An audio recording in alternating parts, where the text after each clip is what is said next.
حکیم صاحب نن سبا زیاتر چې دی د کډنی سټون مونږ وکتل چې ډېر داسې مشران کشران بوډاګان زنانه هلکان جینکۍ چې هغه د ګردې په سټونز د وجې چې دی هغه شکار شوي دي دې باره کې لږ بریفینګ راکړئ دا څه وجه کیدی شي او د دوی تاسو سره الحمدلله علاج الحمدلله موږ سره د دې ډېر ښه علاج دي. کو کډنی کې سټون وي، کو کډنی کې داسې چې د نیفرون مسله وي یا د تشې متیازې نه کېږي. بهرحال اوورال کډنی ډیزیز کې موږ کار کوو. خو تاسو چې دا یو وی چې د ګردا کې پتري څنګه پیدا کیږي نو زه به دا وایم چې دا هم غلط خوراکونه دي. بعضې خلک یې کوهلي کړي دا ډېر خلک داسې وي چې د هغوی علاقه داسې وي چې هغه لکه سوات شو، ملکن شو، دیر شو، چترال شو، د دوی په اوبو کې دا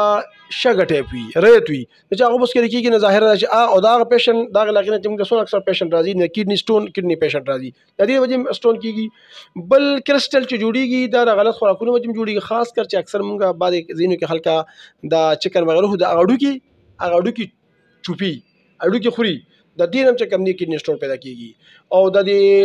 چرګ هډوکي یادوي یو ورال چې کوم خلک هډوکي وغیره خوري د دې نه هم دا سټون پیدا کېږي. او بل خبره دا ده چې کوم سړی ډېر زیات دا غوښه خوري، چاول خوري یا چکن خوري، دغه مریض هم اکثر موږ دا ډایګنوز کړي چې دا هو په کډني کې هم سټون کېږي. ټیک ده جی. او بل دا ده چې د کډني سټون حوالې سره بل چې کله ګردې خرابېږي، نن چې کوم بیا ګردې خرابېږي که نه دي، لکه سړی وایي چې د ډاکټر وایي چې ته ډایلیسس وکړه یا ګردې فیل شوي، نو دا ډېر عجیبه د دې دا دي چې ستا بلډ پریشر کله های شي نو های بلډ پریشر سره هم کډني فیلیر ته ځي، یو شراب نوشۍ سره هم کډني فیلیر ته ځي، نن سبا چې څومره غلط سموکینګ دې سره هم ځي. بل جی زمونږ جوان دا خبر خو ډېره عجیبه خبره خو بهرحال زه به یې وکړم چونکې د طبو زما د طبو یا به ما یو حق دی چې زه یې وکړم. د غلط خلکو له ځي یا غلط حکیمانو له لاړ شي یا د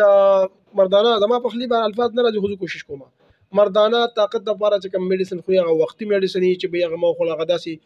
دا د کډني فیلیر ډېر زیات غټ سبب دی. نن سبا چې کوم جواب هغه ټایمینګ والا چې کوم ټایمینګ چې